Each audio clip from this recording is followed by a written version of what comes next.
Breakfast time for Thomas. Thomas story time.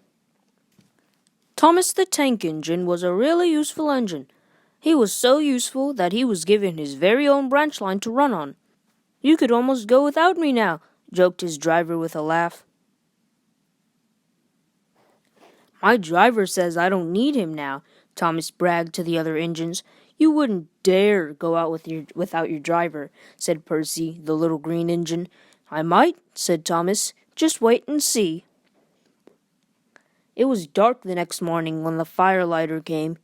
He lit a fire in Thomas's firebox to start the fuel burning. Thomas woke up.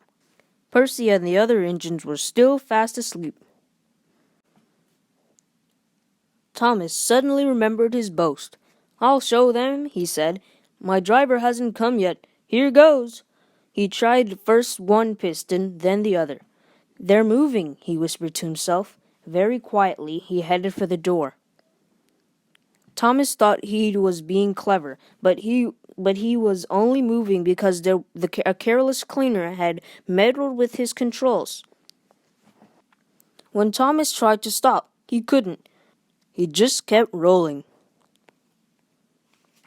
"The buffers will stop me," Thomas said hopefully, but his wheels left the rails and crunched on the pavement.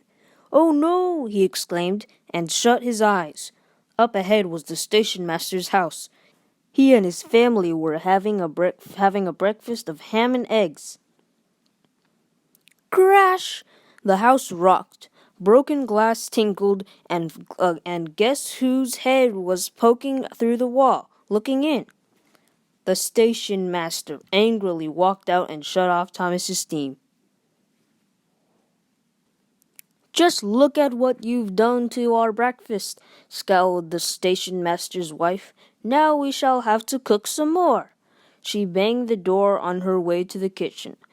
More plaster fell on Thomas. Thomas felt sad. The plaster tickled his nose. He wanted to sneeze, but he didn't dare in case the house fell on him. Nobody came for a long time. Everyone was much too busy. At last, workers propped up the house with strong poles. Then they laid rails through the garden. Puffing hard, the twin engines Donald and Douglas managed to haul Thomas back into the yard. Thomas's smokestack was bent. Bits of fence, a bush, and a broken window frame decorated his badly twisted front. He looked quite silly. The twin engines laughed and left him. Thomas knew he had behaved badly.